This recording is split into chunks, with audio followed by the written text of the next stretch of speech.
બાપની એક વાત છે, બાપ આખી જિંદગી કમાઈને ભેગું એટલું બધું કરે છે ને, તેની કોઈ સીમા કોઈ હદ પાર નહીં હોતી.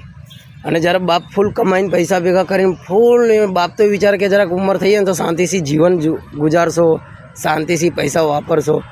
અને જ્યારે કે બાપ હારો હોય ને તારો છોકરો જરાક ખરાબ રીતે એ લોકોને મળી ગયો હોય, મતલબ છોકરો એ રીતના મળ્યો હોય કે પૈસા ઉડાવવામાં શીખ, કેમ કે પોતાની મહેનતના પૈસા તો છોકરાને ખબર ના હોય. કેમ કે બાપ તો સીધા એટલી બધી મહેનત કરીને પૈસા ભેગા કરીને આટલી બધી મહેનત કરીને કે એને એવું કે છેલ્લી ઉંમર આવે ને તે ઘડે આપણે શાંતિથી પૈસા વાપરશો, છોકરો બી સારી રીતે કમાઈને ખાય. પણ છોકરો એ ટાઈપનો મળી જાય ને કે છોકરો બસ બાપની મહેનતના કમાયેલા પૈસાથી લહેર કરે છે અને ઉડાવે છે. પણ છોકરાને ત્યાં સુધી ખબર ના પડે કે આ કમાણી કેવી રીતે આવી છે, કેવી રીતે નહીં.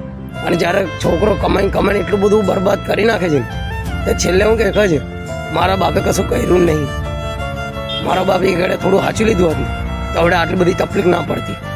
બરાબર છે. તો એ ઘડીએ વાપરતા પહેલાં વિચારવાનું કે મેં પૈસા કઈ રીતના વાપરું છું. બાકી તું જઈને તેને પૈસા વાપરીશ તો તકલીફ તો છોકરાને જ પડવાની છે, પછી બાપની ભૂલ કાઢશે. અને એમાં બી થોડીક ડિમ્પ્રેસ હોય છે.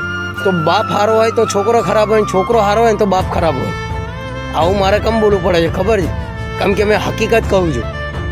અમુક જણને તો એવું લાગતું હશે કે બાપની બુરાઈ કરે છે, મને કંઈ શોખ નહીં થતો બાપની બુરાઈ કરું અને છોકરાની ભૂલ કાઢું છું. તો ગમે તે કારણ હશે ને તો જ હું આવી રીતે ભૂલ કાઢું છું, બાકી કોઈની ભૂલ નહીં કાઢતો. જેનો બાપ સારો હોય ને તો એનો છોકરો ખરાબ હોય, અને જેનો છોકરો સારો હોય ને એનો બાપ ખરાબ હોય.